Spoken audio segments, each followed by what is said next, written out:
Good morning, everybody, and happy Christmas to each and every one of you. Welcome to the Rangers Review Christmas Day special with myself, Derek Clark, alongside, as you can see, Santa Claus, who joins us on the show this morning, and Jonny McFarlane as well. How goes it, Jonny? Yes, very good, Derek. Delighted to be here and looking forward to the chat. It's a huge video for us. Last year, we had, I think, over 30,000 people watching on Christmas Day. So we're delighted to welcome everyone back now and looking forward to the chats that we're going to have over the next half an hour or so. Yeah, absolutely. Christmas, I think I asked you this last year. What does it look like for the McFarlanes this year? Very quiet, Derek. I've got a pregnant wife and a 3-year-old and a mother-in-law coming round. So that's it. It's going to be very relaxing. My wife's ill at the moment. She's got a bit of a cough. So I'm going to be doing all the cooking. I'll be running about like a beat fly. And I'm sure I'll be knackered and much in need of a glass of vino come 6 o'clock, 7 o'clock, where I will likely collapse on the sofa and fall asleep. Yeah. So, yeah, but I'm still looking forward to it, Derek. I've spent enough. You know, anyone that goes to Marks and Spencer's to get the Christmas dinner, I don't normally shop in Marks and Spencer's, Derek. Well, somebody's earning. But for Christmas, I was told, get to Marks and Spencer's. Now, my wife normally does it because she's ill. She put it in my hands. Derek, oh my God. I was going around that supermarket cursing. 10 quid for 2 trays of roast potatoes with beef dripping. Mental. Absolutely mental. Yeah, it's the game's gone, Jonny, as they say. It's ridiculous. Tesco's is more than good enough. I'm putting the foot down next year. I'm not doing this again. Tell you what, Sainsbury's is also frightening. Certainly, if you want to buy meat these days, it's ridiculous the price of meat in there. Absolutely scandalous. So sort it out, Sainsbury's. You heard it here. This is a bit bah humbug for Christmas, Derek. What are we doing? Come on. 2 old guys moaning about the price of things. Very much is, of course. But tell you what, before we kick off, and we've got some great video messages. Just hopefully Mrs. M gets better soon. She's not the only one who's feeling under the weather. Joshua Barry has certainly been in his sick bed. He's got the dreaded flu at this point in time, Jonny, which is not ideal, you could say, at this time of year. But you're okay? You had your flu jab? I had my flu jab. And I've got to say, I picked up a wee virus a couple of weeks ago, but it was nothing, Derek. We sniffed her, that's it. Nothing major. Yeah. So there you go. We've got a few video messages to pop up on the show today, which we will do so. That's without much further ado. Let's crack on with those video messages, shall we?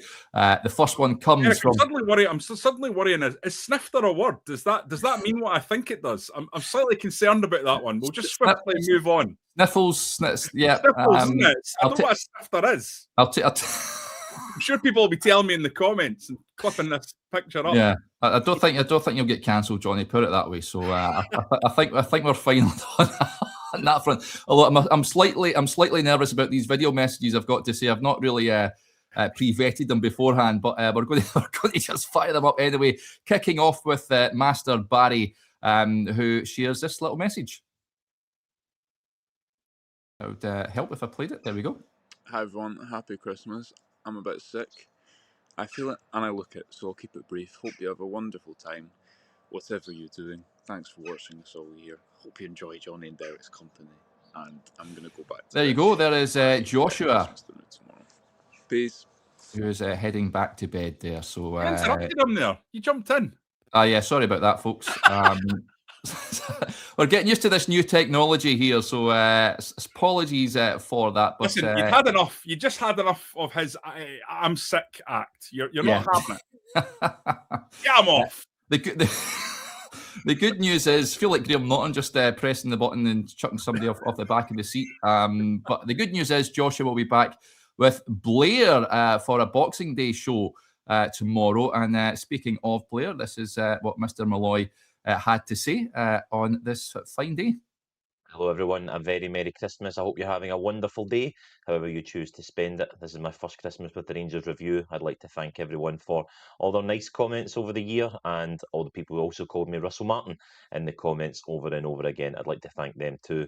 I hope everyone gets what they want under the tree this year. Jonny, especially hope you get Alex Gogic, Cammy Devlin, Stuart Finlay, Alfredo Morelos and Leo Labada, to name but a few that you want to see Rangers sign. I'm not having the Russell Martin thing, Derek. He's nowhere near as good looking as Russell Martin. There's no chance Lucy Pinder's knocking on his door. Come on. I was going to say it can maybe be it can moonlight as a Russell Martin lookalike at parties, but if you're phoning up a Russell Martin lookalike, then you're at the wrong party. Put it that way. But in terms of this point in there, I mean, he's having a wee slide. I get your good self, Jonny. We'll go into that sort of point that he made. Okay. You've come up with some suggestions that Rangers should be looking at in the January transfer window. I've got to say, I don't think they're too left field, given what we've witnessed from the team this season. I've seen more and more people in the last few days clamouring for an inform Alfredo Morelos to come back to the club. But can you see much business being carried out? I sort of tie in with a point that was made by David Nicholson on the YouTube page. He said, how many players need to leave in January or by the end of the season? And how many need to come in? Do we keep up the mantle of buying youth to build up and sell on? If so, will we ever be a title-winning team again? So a bit of a depressing outlook there from David. But in terms of the January window, Jonny, we've spoke at length on various videos about the need for quality players to come in. What is an ideal window for you, do you reckon? Well, ultimately, Rangers need to bring in some experience and some steel. I am all for the idea of Rangers being a modern, progressive club and looking to bring in players that they can ultimately develop and sell on. That's absolutely the way forward for Rangers Football Club in the Scottish Premiership. It's unfortunate this is where this club is in terms of the structure of European football, because Rangers, we know, is a massive institution and could be even bigger, but it's restrained by the restrictions that are in place, as are Celtic across the city, of being in a league where the television deal is so small. If you look at it and compare it to what the teams down south get, it's minuscule. And that really, really affects the opportunity for the club to grow. So the way to grow is to become a selling club and do what clubs across Europe, clubs in the Dutch league, clubs in the Portuguese league, secondary leagues that have very, very skillfully changed their entire process to ensure that they have enough revenue coming in so they can compete in the Champions League to an extent. I think Rangers are in a really, really, really good spot to become that kind of club, because you look at the proximity to the Premier League, you look at the amount of Premier League scouts that are hanging around, you look at the homegrown element. You know, if they can produce players, then they are guys who will come in and be absolutely the kind of signings that people in the English Premier League will want to take, because they'll see it as similar football, similar kind of British mentality. And I think Rangers would be well placed to do that. But there are a number of very, very difficult challenges, not least the fact that Rangers needs to win every game. So with that in mind, I think what Rangers need to get back to is a core of professionals that can just deal with the bread and butter. And that might be guys who are 30, it might be guys who are 28, it might be guys who are 34, but you need some of those guys. You're not looking at those guys as ones that will come in and you'll sell on. Without that, I think it's really, really, really difficult. Derek, I was reading an article the other day in The Athletic about Barcelona and how successful their signing of Lewandowski's been. Lewandowski. And, you know, they signed him, I think, when he was 33 or 34. It cost them a fair whack, I think 30 million-ish. And he has scored significant amounts of goals in every season that he's been at the club. He's now 37. He's going to leave at the end of the season. He's got a terrific goal scoring ratio, over 100 goals for Barcelona, despite having been signed when he was, you know, getting on a bit.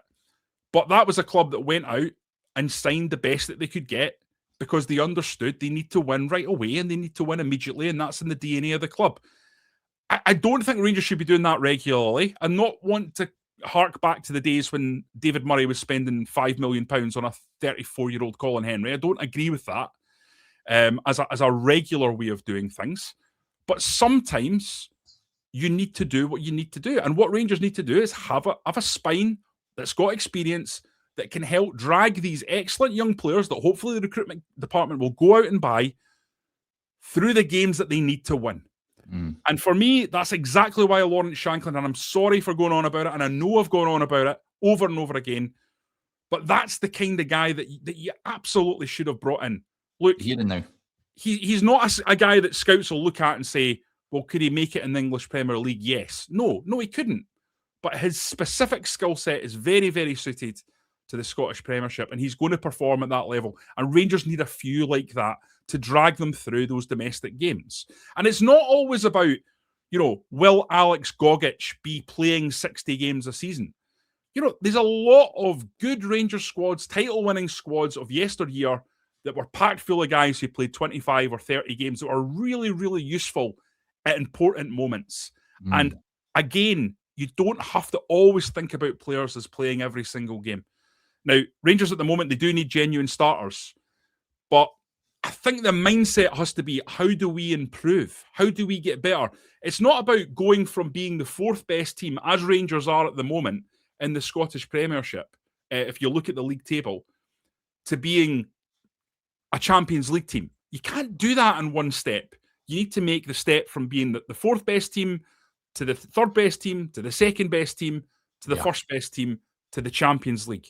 And I think Rangers have been guilty in their recruitment of trying to make that step too quickly without the incremental steps forward that you actually need to take.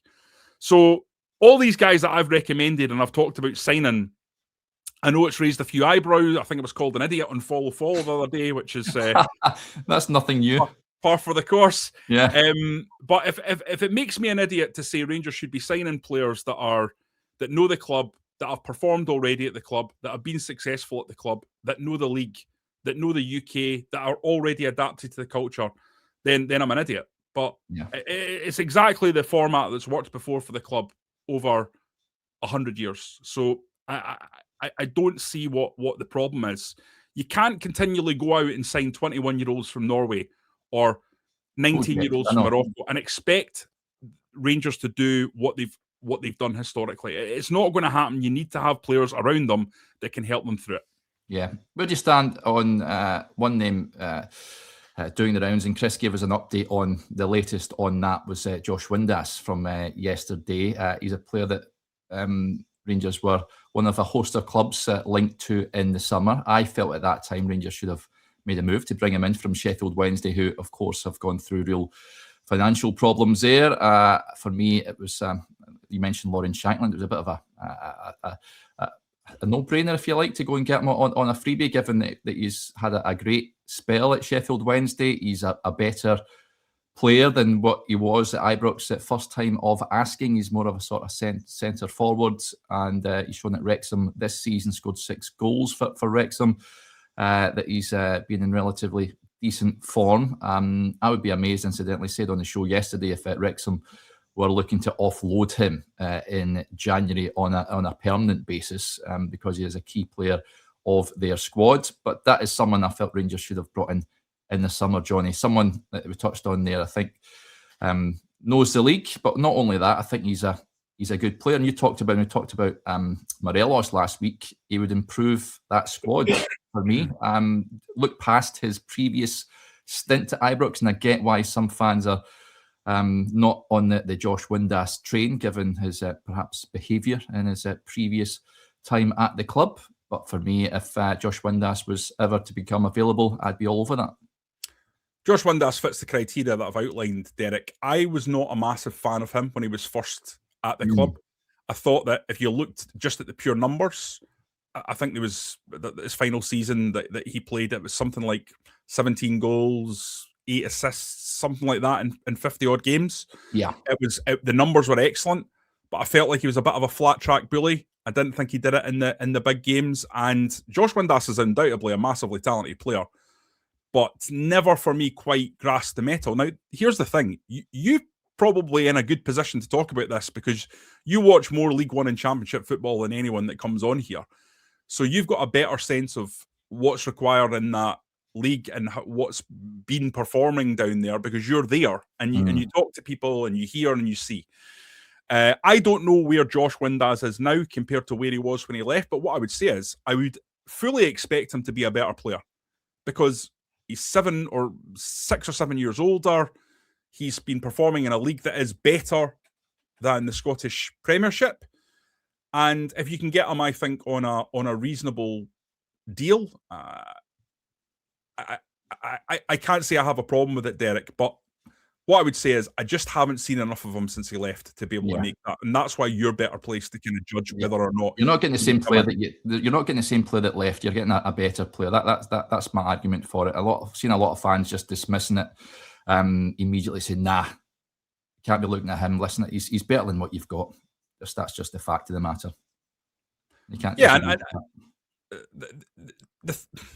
I mean, one thing about Windass is he absolutely knows what's required. You know, he hits the ground running. You don't have to say, well, he needs 6 months to bed in, get used to the culture, get used to the weather, get used to the grind of Scottish football. He knows all that. I have to say, he's not one of the ones that I would target. He's not, but you have to see whether or not Wrexham would be keen to let him go. And listen, Derek, brass tacks. Wrexham are a team with plenty of money. Yeah. He's played 21 times in that championship and he's had 9 goal contributions. So I'd be amazed if they're going to let him out on loan, and I'd be amazed if they let him go for the buttons that Rangers would probably be prepared to pay for a 31-year-old.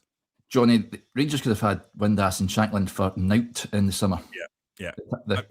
Totally different conversation then. Totally different conversation. I know, it really is. Let's get some more video messages. And the first message that popped into our inbox was from this chap here.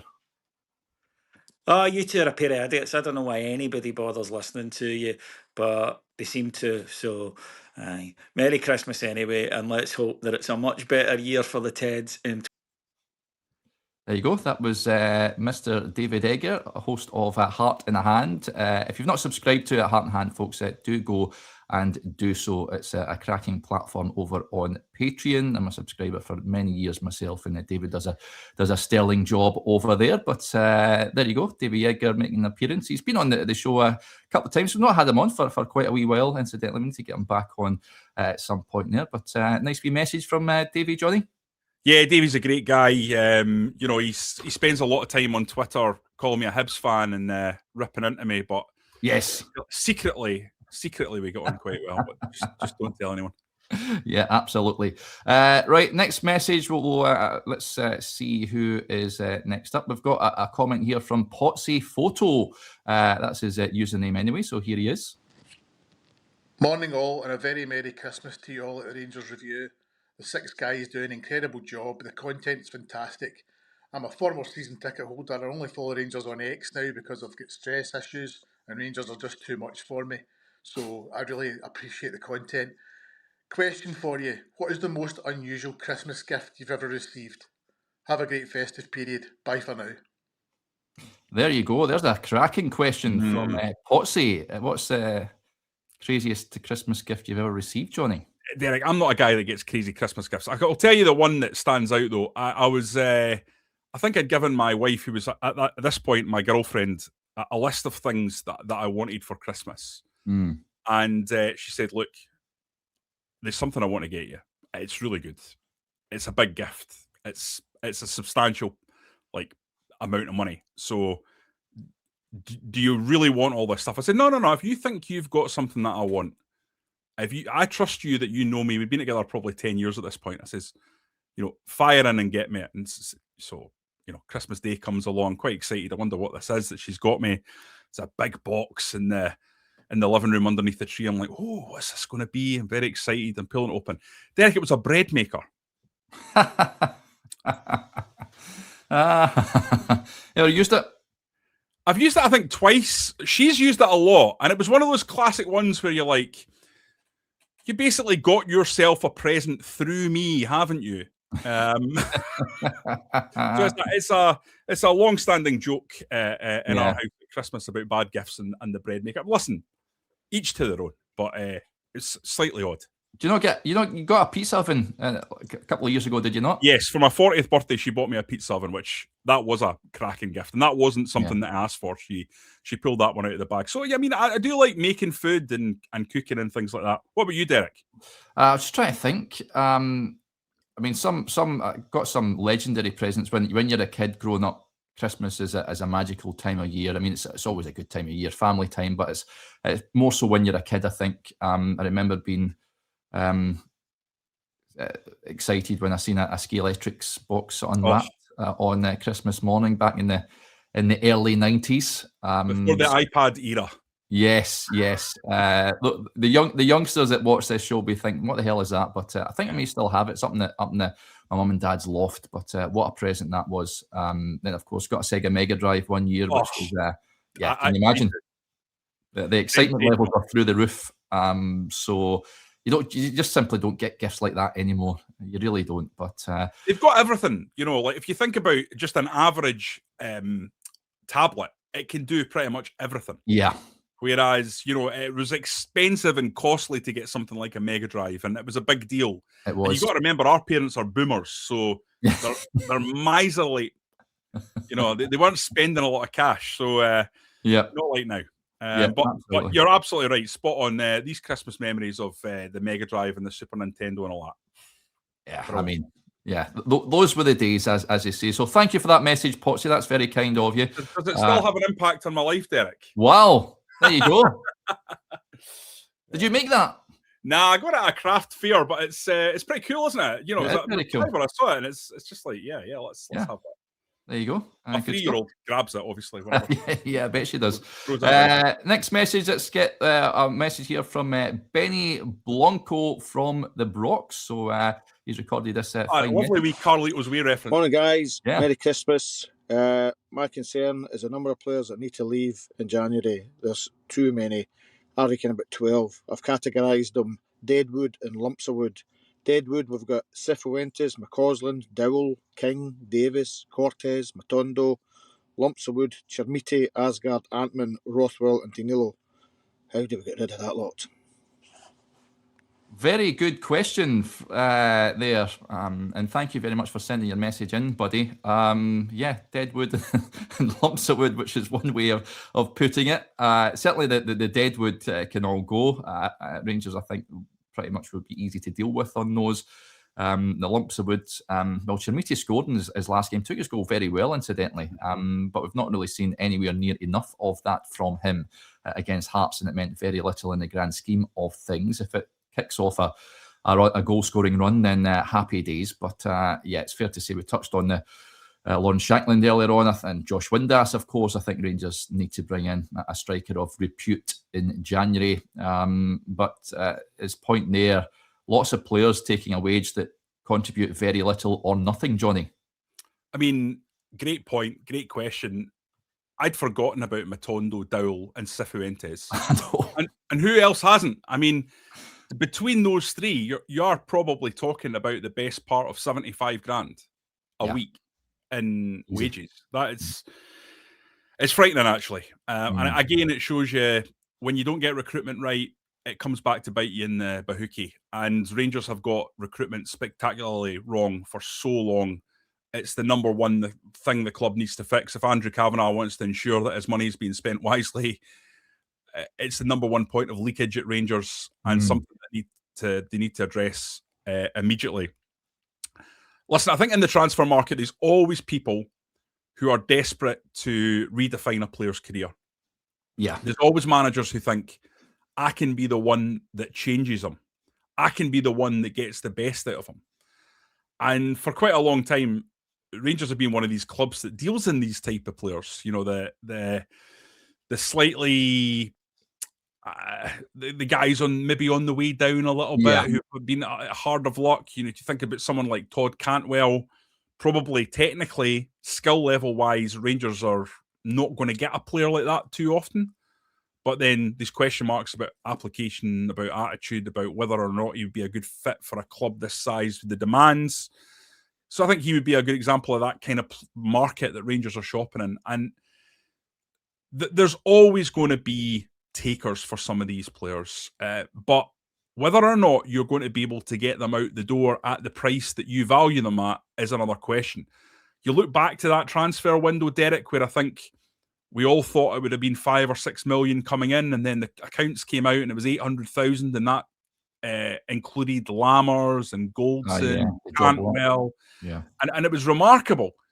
And that's what the club had to do, just to get these guys off the wage bill. So it might be something like that has to happen again. It might be that the club has to take a hit, and I'm sure they will on some of these. But at the same time, I'll look at the boys that have been brought in that haven't worked out. Joe Rothwell, do we really think that he's not going to have suitors? I think he will. People are not going to down south in a league that he's performed in turn their nose up at him on the basis of 6 months at a club that's been in such crisis. So I don't think that'll be a difficult one. And we're already hearing that, you know, Joe Rothwell is likely to return south and that there's interest, and that doesn't surprise me one little bit. Yep. In terms of the wood, and Chermiti is going to be more difficult, I would say. Do the club even want to get rid of Chermiti? Do they see him as a long-term project? I think they do. I think they'll give him more time. So he may well be in your deadwood or lump of wood category, but I don't think the club see it like that. I'll be surprised if they do. But there's a few others, there's no doubt, Derek, that I think need to be just hacked away at. And I would, personally, I would start with Giga. I would say if that deal can be cancelled, if you can get in a centre-back that is reliable, a couple of centre-backs, then you go and do that. I'll look at Max Aarons, and I think to myself, James Tavernier, Dujon Sterling. Need a right wing back, Jonny. Someone from the youth team. Do you need Max Aarons? Probably not for me. I don't think he's offering much. He had 6 months on loan and then he went to Valencia last year, didn't he? So I think it could be done.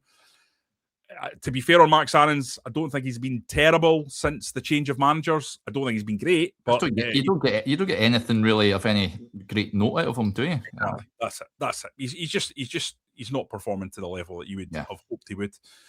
So there's a lot of work to be done in January. There's no doubt about that. This is the single most important transfer window in as long as I can remember, Derek. And listen, we've probably said that before, but given the opportunity that there is in this league, even still, I know 12 points behind Hearts is a long way, but even still, I think this league is there. No, I know I still believe that. Yeah, but listen, Rangers, when was the last time Rangers had a good transfer window? Exactly. That's why it's unrealistic. But it's possible, but unrealistic. Yeah. Let's get to the next message from Kev Miller. Here he is. Hi, guys. Thanks for all the great shows this year. I hope next year you have a better team to talk about in the park. My question is, what's more important in January, a striker or a creative number 10 to create chances? There you go. Great question from Kev there. Striker for me, if I think someone asked this on the Q&A show earlier this week, if you don't want to bring one player in, what position would it be? Striker for me. Would you agree, Jonny, on that front? I get his point, though. I mean, there's no point getting a striker if you can't create chances for him. Well, that I think that's the point that he's trying to make there, and I think it's a cogent one. If you're talking to me about a guy that could guarantee a certain number of goals from that attacking midfield position, so someone that was a threat and could create, I think I would probably take that because you know, Derek, I'm going down with the Miovski ship. I think that's going to be a good signing. I'm not having the criticism of Miovski. I'm doubling down. I'm trebling down on Miovski. Miovski will be absolutely fine if you give him the service, he will score goals. Yeah. So I think if you could really get someone that was capable of doing both, I would take that. Well, I stand by. His goal should have stood against Hearts in my eyes still, and that could have been a very different game indeed. His goal he took against Ferencvaros was good technique. He scored 2, of course, against Killie. He's certainly the player that you're looking at and hoping that he goes on that long scoring run. But I get good point from Kev on that front. But listen, I think every position of the park, and even now I would say goalkeeper is becoming a bit of a concern. We touched on Jack Butland in Monday's show, and the fact he's not really playing at the level that he was at the beginning of the season is certainly a concern of mine. But there you go. Last message we've got on the old video comes from our very own CJ. Here he is. Hello, Jonny and Derek, and Merry Christmas to you both, and of course to all review watchers and subscribers. Thank you for your support over the course of 2025. We were talking movies on the morning briefing on Christmas Eve, so my question to you both: who would play you in a film of your life and why? See you all soon, and Merry Christmas. Have you put him up to that, Jonny? That seems like you've got your paws all over that question. Nah, honestly, no, I've not. And I'm now basically stalling for time as I try and come up with a handsome enough actor to play in the McFarlane. So yeah, let me fire that one across to you, Derek. Who are you thinking? I actually, when I was on with Chris on the Christmas Eve show, one of the questions that I posed to him was his favourite Christmas film, and he says he's watched The Grinch about 1 million times. Obviously, he's got a young family there at this point in time. He actually told me my favourite Christmas movie is National Lampoon's Christmas Vacation. He told me he's never seen it, which I found hard to believe. But yeah, Clark Griswold would play me. So you're going for Chevy Chase? Yes. That's a good shout. I was thinking more Domhnall Gleeson, but that's maybe a little bit too... That's kind of a niche reference. What's he in? He was in Star Wars, the new trilogy. Like you? No, I was thinking for you I'm talking about. Right, okay. He's a ginger lad. Domhnall Gleeson. He's a ginger hair lad. So, yeah, Irish actor. I've got. He looks a bit like you. That's a good shout, by the way. I'll take that. Yeah. I mean, I'm doing you a service by saying that. He's a better looking lad than you are. That's the second person I've talked about being good looking or not good looking. I better stop this. What's going on here? Obviously, for myself, I would like to say George Clooney, but I'll go with John Candy. You're not having John Candy, yeah, absolutely bang on the sadly missed, of course, as well. But there's a brilliant documentary about John Candy on Amazon Prime, looking back over his career. And we watched Home Alone the other day with my said toddler, who absolutely loved it and was gleefully enjoying all the ultra violence. And I'd actually forgotten, Derek, Home Alone is absolutely brutal. Yeah. It's brutal what this terror child puts these poor robbers through. You actually feel sorry for them by the end of it. He gives them such a kicking. Yeah. But it's so funny. I do chuckle sometimes. I like the Family Guy episode where they covered and they just basically shot Kevin, which was brutal in itself. Yes. But it's quite funny. I urge you to go and check it out if you have time, folks. Those that know. But yeah, cracking film is Home Alone. Favourite Christmas film, Jonny? Is that up there for you? It's A Wonderful Life, 100%. See, somebody said that yesterday on the show when I was on with Chris. I don't think I've ever seen A Wonderful Life, but yeah, it's always a favourite of many. It's amazing. It's obviously it's an old film, 1946, I think it was. Yeah, but it transcends the black and white. It's just a wonderful, wonderful, entertaining story. It's sad, but also by the end, extremely life affirming. And if you've not seen it, I really highly recommend it. Brilliant. Yeah, there you go. Home Alone a close second, though. What about National Lampoon's Christmas Vacation? You a fan of that? Yeah, no, Derek, I love that film. It's watched that a lot as a kid. Really enjoyable, but it's not my third. My third would be Die Hard. Yeah, I know. Yeah, you told me this last year. I still haven't watched Die Hard. You know that?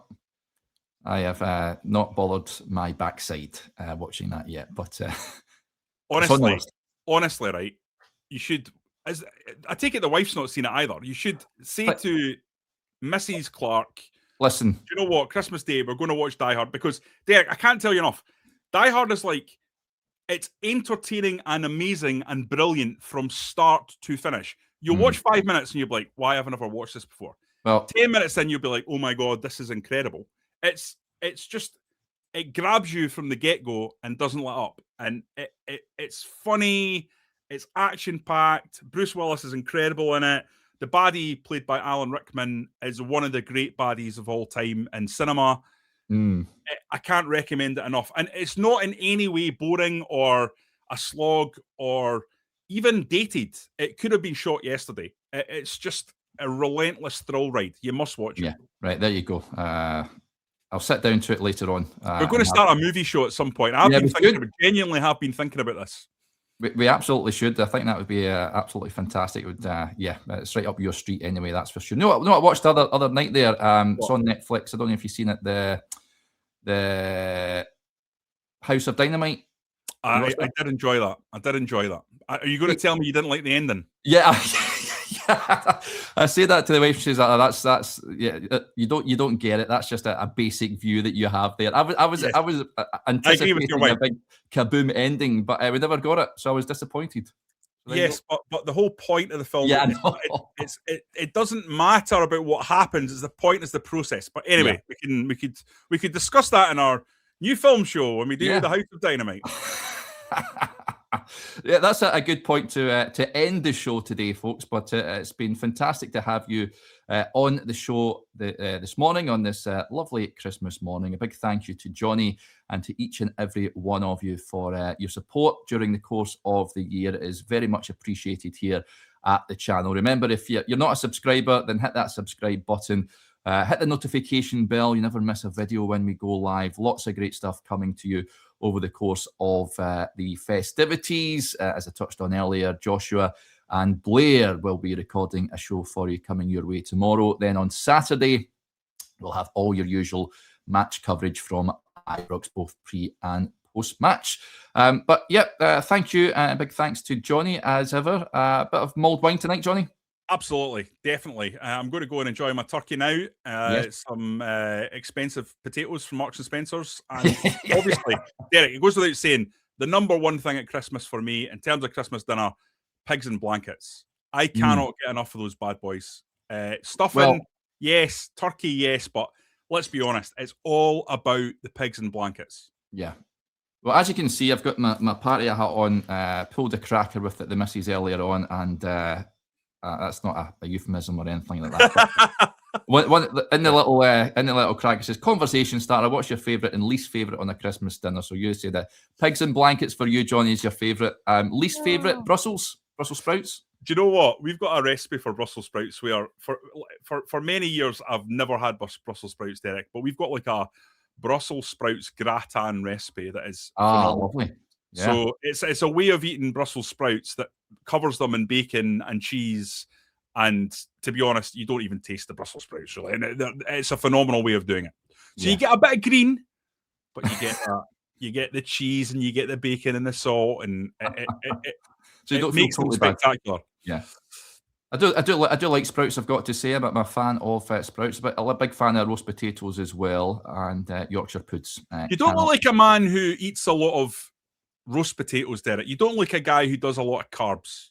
Now and again, I like to indulge. You're a big thin. Yeah.